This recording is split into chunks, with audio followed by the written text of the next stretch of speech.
Y-O-U-N-G. Young. 24 шунавандаи гӯшаҳои амрикоӣ аз ҳамаи минтақаҳои кишвар маҳорати забондонии худро дар озмуни Spelling Bee санҷиданд ва бо ҳам рақобат карданд. ин озмун соли дуввум аст аз ҷониби гӯшаи амрикоӣ ва сафорати амрико аввал дар минтақаҳо ва даври ниҳоии он дар пойтахт баргузор мешавад. ҳукумати амрико эътибор мекунад ки омӯхтани забони англисӣ беҳад муҳим ва бисёр фоиданок барои ҷавонон. барои ҳамин мо мехоҳем ки ин маърака муҳим аст, чунки онҳо метавонанд забони англисиро сайқал диҳанд. ғолибони озмун имкон доранд дар марҳалаи минтақавии он ки дар қазоқистон мешавад бо ҳамсолони худ аз кишварҳои ӯзбекистон, қирғизистон ва қазоқистон рақобат кунанд. озмуни имло ё Spelling Bee як нав озмун барои онҳоест ки ба омӯзиши забони англисӣ машғуланд. аз довталабони ин озмун талаффузи ҳарф ба ҳарф ва навиштани калимаҳо бо забони англисиро талаб мекунанд. барои ҳар иштирокчӣ суолҳое дода мешавад ки дар моҳлати муайян ҷавоб гардонанд. ҳакамон аз рӯи холҳои гирифтаи ҳар иштирокчӣ ғолибро муайян мекунанд. он пурра бо забони англисӣ мегузарад.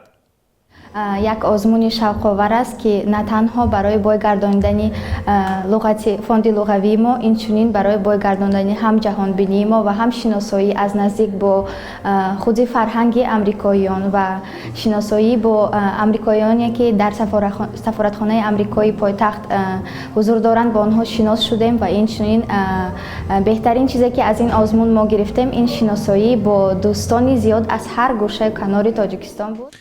Spelling Bee ё озмуни имлои забони англисӣ дар амрико як чорабинии маърифатӣ дониста мешавад. чунин озмунҳо ба иштирокчиён имкон медиҳад ки маҳорати худро дар омӯзиши забони англисӣ сайқал дода бо донишҷӯёни кишварҳои мухталифи дунё рақобат кунанд.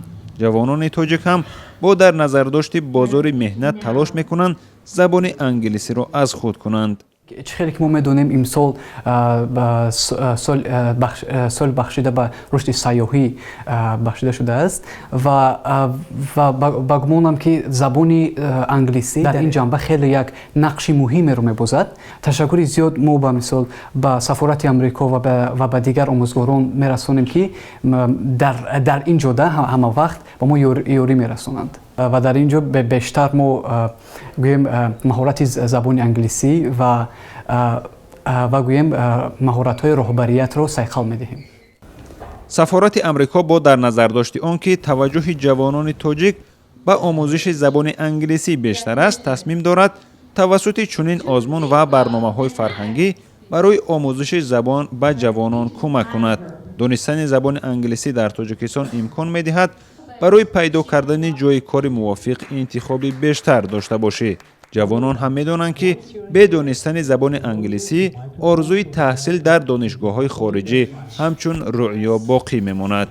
شادمان یتیم، آزادی دوشنبه. TOUCH